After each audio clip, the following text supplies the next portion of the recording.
Hai teman-teman, jadi perkenalkan saya Garis Sofita Unggi, saya Prodi D3 Kebinanan dari Stikes Kendari Malang.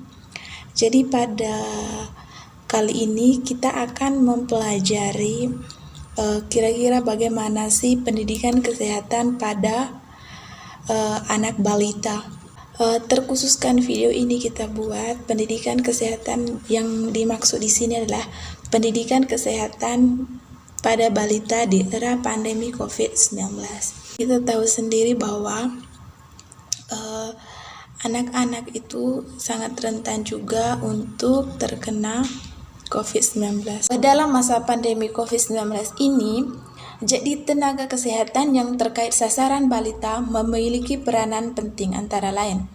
Yang pertama itu, peranan penting tenaga kesehatan itu yaitu melakukan koordinasi lintas program di puskesmas, baik itu fasilitas kesehatan dalam menentukan langkah-langkah menghadapi pandemi COVID-19. Yang kedua itu, kita sebagai tenaga kesehatan itu melakukan sosialisasi terintegrasi. Maksudnya di sini adalah kita melakukan sosialisasi itu memiliki susunan-susunan atau memiliki susunan yang terstruktur dengan lintas program lain termasuk kepada masyarakat yang memiliki balita tentang bagaimana sih pencegahan penyebaran COVID-19, terus kondisi gawat darurat dan informasi rujukan untuk fasilitas tenaga kesehatan yang terdekat. Yang berikutnya adalah melakukan analisa data balita berisiko yang memiliki untuk penanganan tindakan lanjut. Jadi di sini kita sebagai tenaga kesehatan itu boleh dibilang itu adalah terjun ke lapangan, kira-kira mana sih balita yang memiliki risiko untuk memerlukan penanganan tindakan lanjut. Dan untuk hal berikutnya itu adalah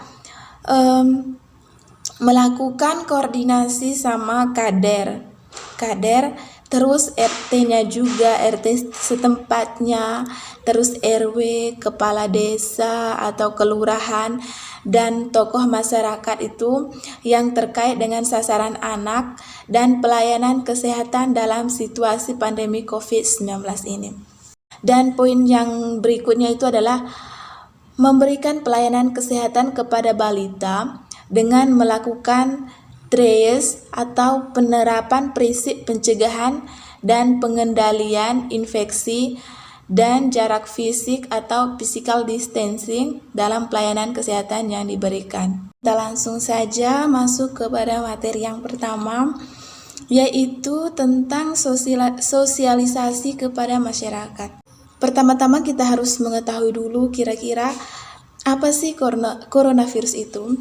Jadi coronavirus itu adalah penyakit saluran nafas yang disebabkan oleh virus baru yang belum pernah diidentifikasi sebelumnya oleh manusia. COVID-19 ini pertama kali ditemukan di Wuhan, yaitu salah satu negara di Cina pada tahun 2019, dan COVID-19 ini dapat mengenai siapa saja. Nah, untuk tanda dan gejala COVID-19 ini pada anak itu sulit sekali diidentifikasikan. Kenapa? Karena biasanya kan pada anak itu sering sekali batuk, terus pilek, terus demam yang umumnya bersifat ringan. Memang itu akan sembuh dengan sendirinya. Namun di sini yang menjadi berbahayanya itu adalah ketika kita itu sebagai orang tua menganggap bahwa itu hanya batuk biasa saja. Nah, yang menjadi permasalahannya di sini adalah ketika penyakit saluran pernapasannya itu menjadi sangat berbahaya dan itu akan menyerang paru-paru, yaitu akan menjadi radang paru-paru atau nanti disebut pneumonia. Jadi untuk gejala pneumonia ini sendiri itu ada demam, ada batuknya juga, terus kesulitan bernafas yang ditandai sesak nafas. Nah, untuk data angka kejadian kasus COVID-19 pada usia 0 sampai 9 tahun di Cina itu rata-rata hanya 0,9%. Untuk Korea Selatannya itu 1% dan Italianya itu 0,6%. Nah, jadi di Indonesia sendiri data hingga bulan April kemarin pada tahun 2020 ini terdapat kasus COVID-19 pada usia 0 sampai 59 bulan telah tersebar di 30 provinsi dengan jumlah total sebesar 31 orang, dengan rincian itu 6 orangnya sudah sembuh, 2 orang meninggal, 12 orangnya itu masih dalam PDP dan 11 orangnya itu masih dalam status OTG atau ODP. Jadi jika positif sudah tersebar, misalnya jumlah positifnya ini sangat banyak dan untuk anak-anak balita itu sistem daya imunnya itu kurang gitu, kemungkinan akan banyak yang terkena COVID-19. Langkah-langkah yang harus kita lakukan untuk mencegah coronavirus ini pada anak, terkhususnya pada anak balita. Yang pertama itu sebagai orang tua itu memberi pengertian, memberi arahan kepada anaknya dampak dari coronavirus itu apa, terus harus memperhatikan social distancing. Misalnya di sini adalah menjaga jarak ketika anak itu bermain, atau di sini kita harus menganjurkan anak tersebut jangan main di luar rumah, melainkan main saja untuk sementara waktu di dalam rumah. Terus yang berikutnya itu menganjurkan kepada anak itu untuk selalu mencuci tangan setiap kali selesai bermain, atau ketika anak tersebut membuang BAB atau BAK. Caranya kita sebagai orang tua itu gimana? Jadi kita harus berkomunikasi. Jadi di sini tuh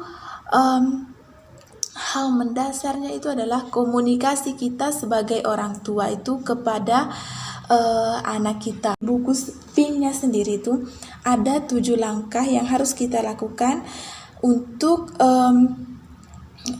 cara mencuci tangan yang benar. Jadi menganjurkan kepada anak juga untuk tidak menyentuh area seperti hidung, terus mulut, sama mata ketika belum mencuci tangan.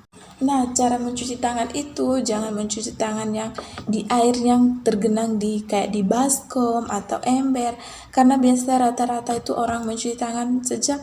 Yang terpenting cuci tangan saja, ada air, ada sabun. Nah, jadi cuci tangan yang benar itu adalah di bawah air yang mengalir. Misalnya pergi keluar gitu harus menggunakan masker. Untuk pencegahan infeksi berikutnya itu adalah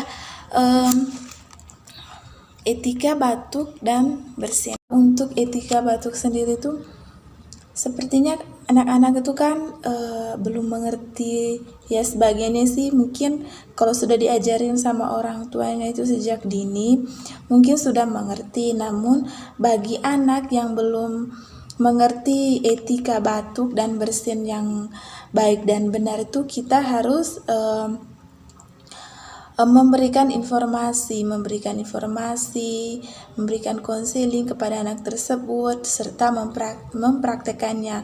Bukan sekedar, nah caranya tutup mulut atau gini. Nah kita sebagai orang tua juga tuh harus ikut mempraktekkan ketika batuk itu sama bersinnya itu kira-kira etikanya seperti apa. Ketika mau memakai masker, jelaskan kepada anak sebelum memakai masker itu, nah kita harus melakukan cuci tangan itu sebelum dan setelah menggunakan masker. Terus pastikan masker tersebut itu menutup mulut, hidung sampai ke dagu, dan menjelaskan kepada anak itu untuk menghindari menyentuh masker saat memakainya. Terus minta anak untuk segera mencuci tangan ketika bersentuhan pada masker yang dia gunakan. Untuk menghemat biaya itu kita beli masker kain saja. Nah ketika selesai digunakan langsung cuci. Nah kalau semisalnya mau keluar lagi tinggal ambil lagi, pakai lagi, dan setelah itu cuci lagi. Cara untuk menjaga kesehatan anak secara mandiri di rumah. Di sini ada buku pink kan, buku KIA, yaitu kesehatan ibu dan anak. Kalau misalnya imun kita itu terganggu atau imun kita itu tidak kuat, yang jelas itu coronavirusnya ini mudah untuk masuk ke tubuh kita itu sendiri. Jadi, nah di sini itu buku KIA ini sendiri akan mencantumkan kira-kira apa sih yang kita lakukan, apa yang orang tua lakukan untuk pemenuhan kebutuhan sistem imun dari si anak tersebut. Nah di sini kan ada kayak nutrisi yang seimbangnya itu seperti apa. Jadi untuk memberi daya tahan tubuh kepada anak itu kita harus memberikan nutrisi yang bagus. Terus untuk bayinya itu biasanya itu harus memberikan asupan ASI. Bayi itu harus dimonitor secara ketat hingga bayi tersebut pulang ke rumahnya sendiri. Nah, untuk penjelasan sosialisasi kepada masyarakatnya itu saya hanya sampai poin di sini. Nah, untuk poin selanjutnya akan dijelaskan oleh tim saya.